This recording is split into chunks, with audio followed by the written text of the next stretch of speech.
Cataract classic రెటినాలకు world class treatment ఇప్పుడు మన బీరంగూడలో అమెరికన్ లేజర్ ఐ హాస్పిటల్స్.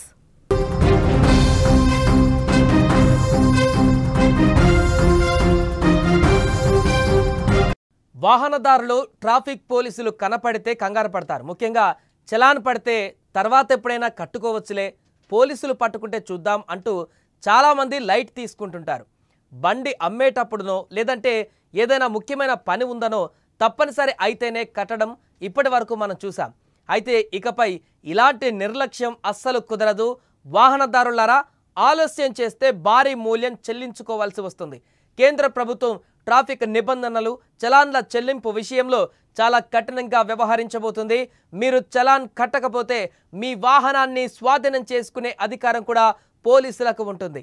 దీనికి సంబంధించిన కొత్త ముసాయిదా నిబంధనలని కేంద్ర రవాణా శాఖ విడుదల చేసింది. దీంతో ఇప్పుడు వాహనదారులకు ఆ బిగ్ అలర్ట్ అని చెప్పొచ్చు. ఇప్పటి నుంచి ట్రాఫిక్ నిబంధనలను ఉల్లంఘించే వాహనదారులకు ఇకపై కష్టాలు తప్పవు. చలాన్ పడిన తర్వాత దాన్ని లైట్ తీసుకుంటే మాత్రం తీవ్ర పరిణామాలు ఎదుర్కోవాల్సి వస్తుంది. కొత్త రూల్స్ ప్రకారం చలాన్ పడిన తర్వాత 45 రోజులలోగా దాన్ని కట్టేయాలి. లేదా మీ తప్పేమీ లేదని భావిస్తే 45 రోజుల్లోపే అప్పీల్ చేసుకోవాల్సి ఉంటుంది.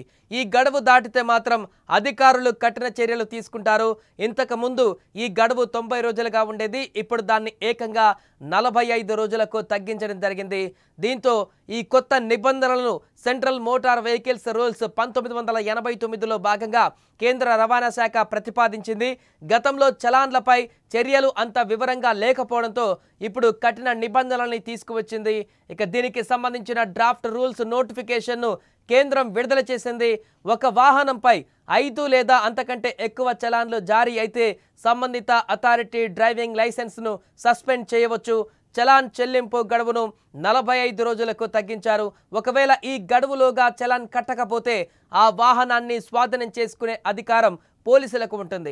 ఒకవేళ చలాన్ చెల్లించడంలో ఆలస్యం జరిగితే ఆ వాహనంపై రవాణా శాఖ ఎలాంటి లావాదేవీలను అనుమతించదు. అంటే మీరు ఆ బండిని ఎవరికీ అమ్మలేరు. అంతేకాకుండా మీ లైసెన్స్ రెన్యువల్ చేయడం కూడా కుదరదు. లైసెన్సులో పేరు మార్పు, చిరునామా మార్పు వంటివి కూడా ఏమాత్రం చేయలేరు. సాధారణంగా చలాన్లు వాహన యజమాని పేరుతో జారీ అవుతుంటాయి. అయితే ఇకపై ఒక మార్పు తీసుకువచ్చారు.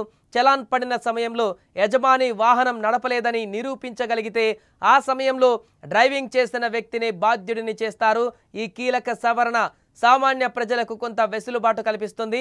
నిబంధనలు ఉల్లంఘిస్తే సంబంధిత అధికారులు వాహనదారుడికి 3 రోజులలోగా ఎలక్ట్రానిక్ రూపంలో నోటీసు జారీ చేయాలి. ఇక ఒకవేళ ఫిజికల్ రూపంలో నోటీసు పంపాలంటే 15 రోజుల్లోగా పంపాలని కేంద్ర రవాణా శాఖ స్పష్టం చేసింది. ఈ చలాన్ల జారీ, చెల్లింపు, అప్పీల్ వంటి అంశాలన్నీ కూడా డిజిటల్ మానిటరింగ్, ఆటోమేషన్ ఆధారంగా వేగవంతం కానున్నాయి.